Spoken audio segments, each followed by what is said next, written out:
Estamos entrando nesta semana, Semana da Mulher, dia 8 de março é o Dia da Mulher. Nós vamos todos os dias aqui mostrar alguma matéria para vocês. Desta vez a gente vai falar sobre o acolhimento das ONGs, as mulheres vítimas de violência. Pesquisa que saiu agora do Fórum Brasileiro de Segurança Pública revela que as mulheres entrevistadas, mulheres que foram vítimas de violência nessa pesquisa, elas dizem que elas não tomaram nenhuma atitude depois de ter sofrido uma agressão mais grave. Elas responderam ao questionário dizendo: não fez nada, eu não fiz nada. Foram 45%. 45% das mulheres entrevistadas disseram que não fizeram nada. Em seguida, elas dizem: procurei a ajuda da família, 17%. Procurou a ajuda de amigos, 15%. Apenas 4,8% acionaram a polícia militar. 1,7% denunciaram via registro eletrônico. A reportagem que vocês vão ver agora, da Jéssica Cruz, mostra o apoio das ONGs para conseguir amparar essas mulheres, para conseguir fazer com que elas tenham força para denunciar. A gente vai conferir a reportagem completa agora. Põe na cena. Foi em 2019 que a advogada Valdilene teve a iniciativa de fundar o Instituto Ressurgir. A ideia era ter uma ONG que orientasse mulheres vítimas da violência doméstica, um trabalho que já era feito pela advogada desde cedo. Há muito tempo eu queria ter um meio de ajudar mulheres que sofriam em relacionamentos abusivos, com os namorados, com os maridos, em princípio nessa parte, né? Porque depois é que você alerta que dentro da família você também sofre, com irmãos, com pai, com mãe. E aí eu fui crescendo. A minha primeira graduação foi administração, depois eu me formei em direito e aí foi que a mente se abriu. Eu tenho que criar uma ONG, um instituto, alguma coisa que eu possa ajudar o máximo de mulheres possível. Porque eu, enquanto advogada sozinha, eu ajudava sempre ajudei. Antes de eu ser advogada, eu, pessoa comum, cidadã, que eu acho que todo mundo pode fazer sempre a diferença na vida de alguém. Eu sempre fiz esse trabalho de esclarecer, de informar, de encorajar mulheres, mas não tecnicamente. Quando foi em agosto de 2019, nós conseguimos criar a ata, nós fizemos a ata de criação do Instituto Ressurgir. O nome oficial do Instituto é Professora Lieta Oliveira Azevedo, que é a minha mãe, é a primeira mulher que eu vi sofrer violência doméstica e familiar. Na época em que a ONG foi fundada, Sergipe tinha em seus registros 12 feminicídios. A luta do Ressurgir é para impedir que haja violência e que ela chegue até a morte. De lá para cá, a causa da mulher se fortaleceu e encoraja vítimas no ciclo da violência. Quanto mais se fala nessa pauta, mais se esclarece. Quando a pessoa se informa do seu direito e das possibilidades, então a pessoa se encoraja.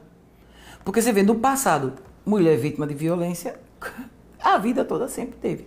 Mas você ia reclamar quem? Não, é seu marido, né? Viveu tem que, casou tem que viver. É o pai de seus filhos. Sempre foi isso que as mulheres ouviram. Ela não tem a percepção de que ela pode buscar ajuda antes, sem ser diretamente na delegacia. Porque nem sempre a delegacia é porta de entrada.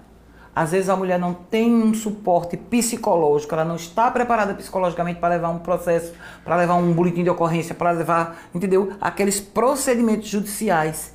Então ela pode procurar o CREAS do município dela, ela pode procurar a Coordenadoria de Políticas Públicas para as Mulheres do município dela, ela pode procurar a Procuradoria da Mulher da Alese, né? Ela pode procurar as ONGs auxiliares, tipo a ONG Ágata, o Instituto Ressurgir, que são instituições que existem para conversar com essa mulher. Aqui no Instituto Ressurgir mesmo, o que é que a gente faz? A gente agenda o atendimento, pode ser presencial ou online, e a gente vê, de acordo com o caso, onde é que essa mulher pode procurar ajuda de imediato. Quando se fala em rede de apoio, é no sentido literal do termo. Alguém, um grupo de pessoas disposto a oferecer ajuda sempre que necessário.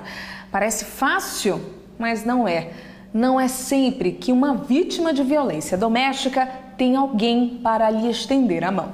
Infelizmente, essa rede de apoio, nem todas têm o luxo de ter, infelizmente. Eu digo que é um luxo porque, de fato, é um luxo. Né? Muitas dessas mulheres, elas perdem o vínculo de emprego, né? O empregador fica com medo desse homem invadir, matar, né? E ele tem um problema jurídico, muitas das vezes, então essa mulher, ela perde o emprego. As amigas saem de perto dela porque ficam com medo desse agressor, né? Então a família sai de perto porque tem medo desse agressor, então ela fica isolada e sozinha, que é também uma das coisas que esse homem procura ter, né? Ele oprime essa mulher para deixá-la sozinha. Então essa mulher nem sempre dispõe dessa rede de apoio, né? Então, inclusive quando ela está em medida protetiva, né, às vezes ela é isolada ainda mais, porque ela é levada enquanto o homem está solto, né? Essa mulher às vezes ela tem que se privar de liberdade, de trabalhar, com medo de ser vitimada, de cair nas estatísticas, né, de feminicídio.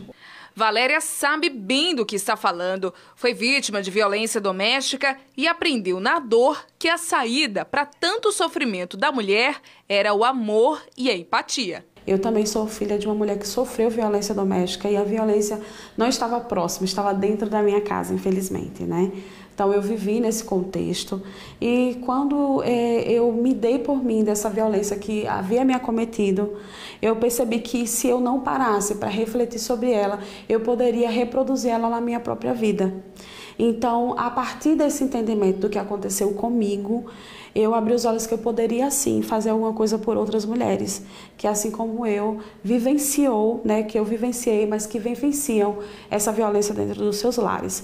As aliadas de Valéria nesta luta são muitas mulheres, mas principalmente Thalita, que ajudou a fundar o Projeto Ágata.